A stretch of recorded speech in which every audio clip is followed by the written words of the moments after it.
Di sebuah prefektur, terdapat sebuah kota kecil bernama Hekiku. Tempat yang jauh dari hiruk-pikuk kota besar. Di tengah-tengahnya, hanya ada satu pos polisi yang menjaga keamanan lingkungan yang tenang ini. Di dalam pos polisi Hekiku, seorang polisi bernama Taguchi tengah melakukan simulasi dengan serius. Ia berpura-pura berada dalam situasi baku tembak, lengkap dengan gerakan cekatan dan penuh perhitungan. Taguchi berlatih seperti sedang menghadapi ancaman yang nyata. Temannya yang menyaksikan hanya bisa tersenyum dan berkata, "Taguchi, kamu benar-benar hebat, seakan terlahir untuk jadi polisi." Taguchi pun menjawab dengan santai bahwa ia memang memilih menjadi polisi karena menyukai kekerasan. Meskipun rasanya cukup menyebalkan terjebak di kota yang terlalu damai ini. Ia bercanda, seandainya ada supervillain yang datang menyerbu, ia pasti bisa mengalahkan dan memenjarakannya. Temannya hanya tersenyum mendengarnya, semakin kagum dengan semangat dan rasa percaya diri Taguchi. Di tengah perbincangan mereka, terdengar suara permisi dari arah depan. Ketika mereka menoleh, ternyata yang datang adalah Kitano. Dengan wajah menyeramkannya, membawa sebuah dompet yang ia temukan di jalan. Kedua polisi terkejut melihatnya. Taguchi yang masih terhanyut dalam pikirannya bertanya, "Mengapa? Apakah kamu datang karena tahu Taguchi Momoru sedang bertugas?" Dalam benaknya ia mulai berpikir, apakah organisasi kriminal datang secepat ini? Apakah mereka sudah mengetahui keterampilan brilian saya? Ia melihat Kitano seperti seorang pembunuh bayaran brutal yang siap mati demi menjalankan perintah.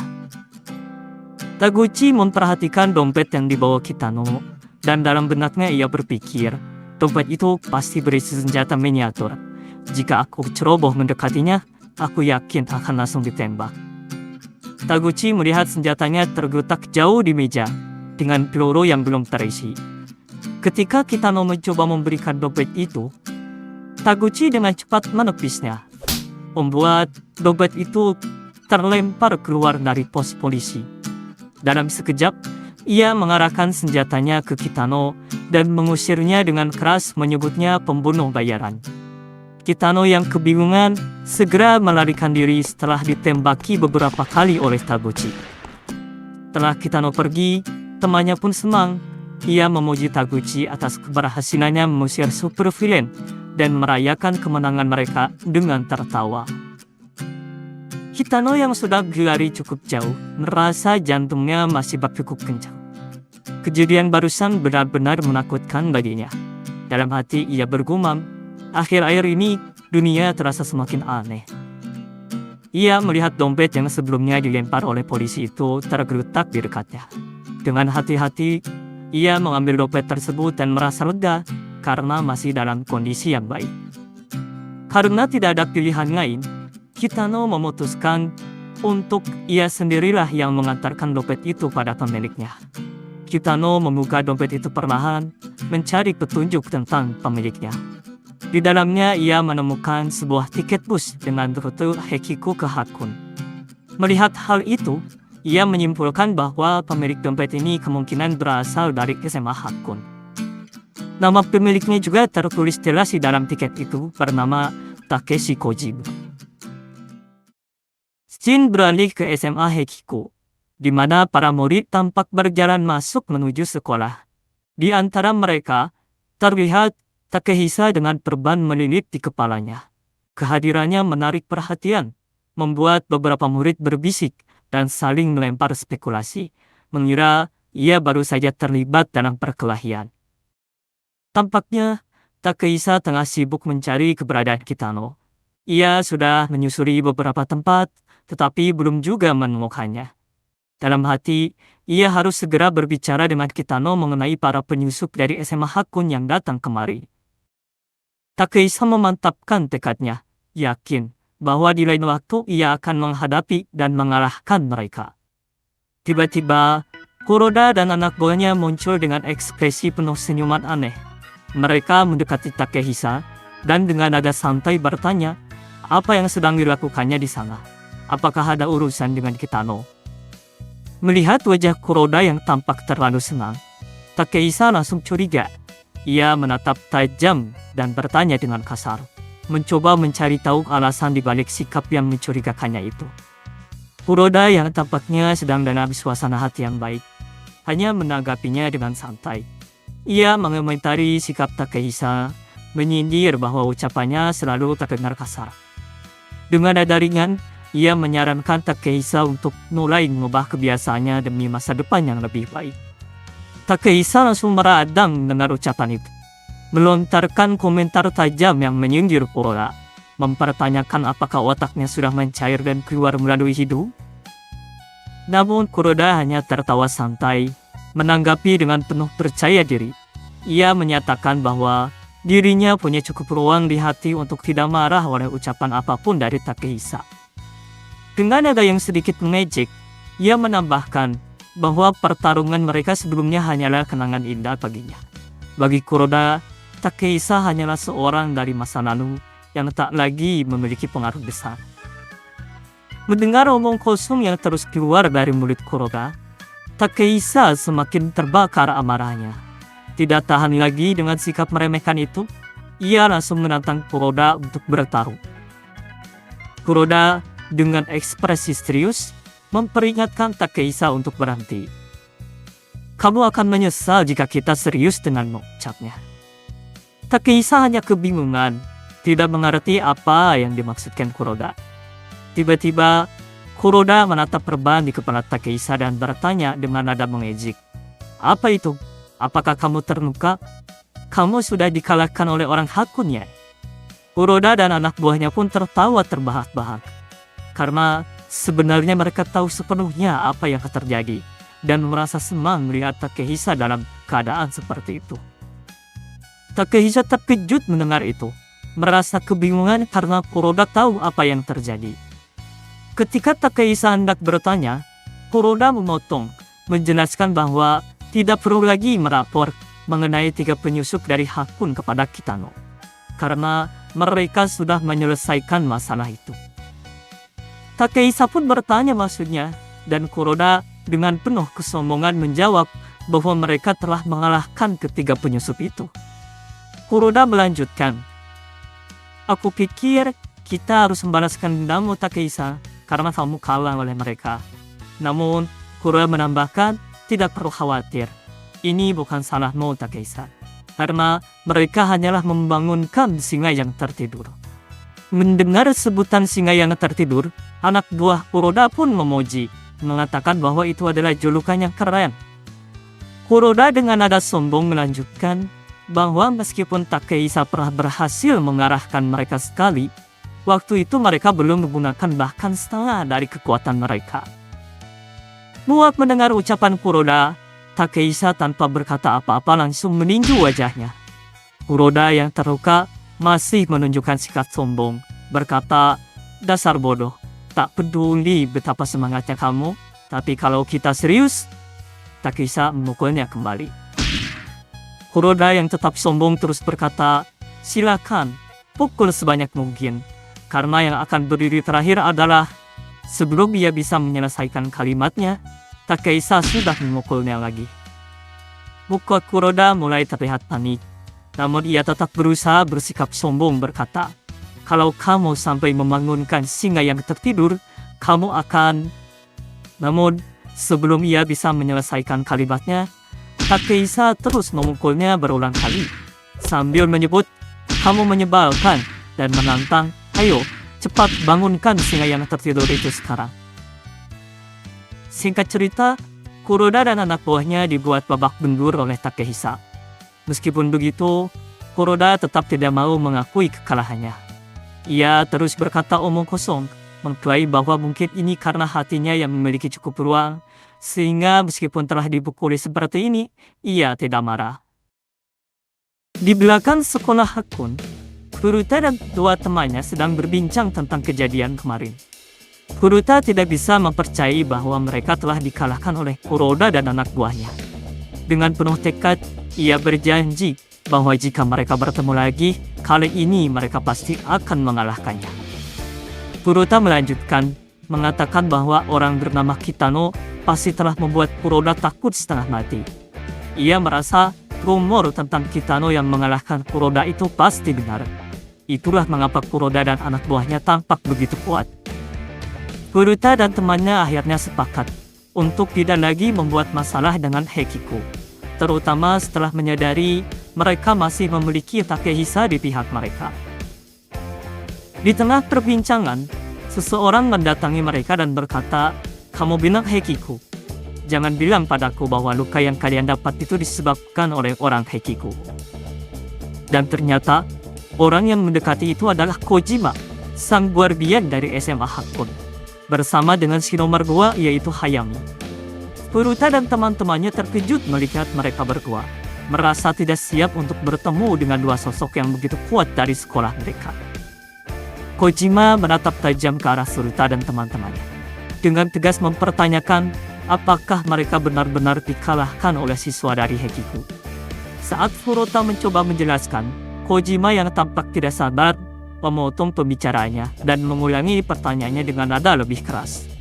Melihat keseriusan Kojima, Furuta hanya terdiam. Dengan ragu, ia mengangguk mengakui kekalahan mereka.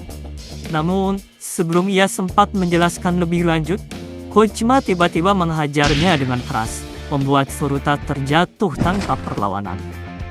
Teman Furuta segera berlutut untuk memeriksa kondisinya, tetapi Furuta sudah tidak sadarkan diri. Kojima, tanpa memberi mereka waktu untuk berpikir, memanggil Muraki dengan nada tegas dan memerintahkannya untuk menjelaskan apa yang sebenarnya terjadi. Dengan ketakutan yang terlihat jelas, Muraki mencoba menjelaskan situasi sambil gugup. Ia berbohong, mengklaim bahwa mereka hanya diserang secara tidak adil oleh anak-anak Hekiko yang mengeroyok mereka bertiga. Kojima mendengar penjelasan itu merasa ada sesuatu yang tidak benar, karena selama ini ia tahu Hekiko tidak memiliki kekuatan yang cukup untuk melakukan hal seperti itu. Melihat Kojima yang mulai ragu, Muraki dan temannya menjadi panik. Ketakutan mereka akan kebohongan yang terbongkar membuat mereka segera menambahkan bahwa Hekiko kini telah mempunyai seorang guardian yang baru yang sangat kuat. Berharap pernyataan itu dapat mengalihkan perhatian Kojima. Kojima menatap Muraki dengan tajam, menegaskan pertanyaannya tentang kebenaran guardian baru di Hekiko. Di sampingnya, Hayami tiba-tiba angkat bicara.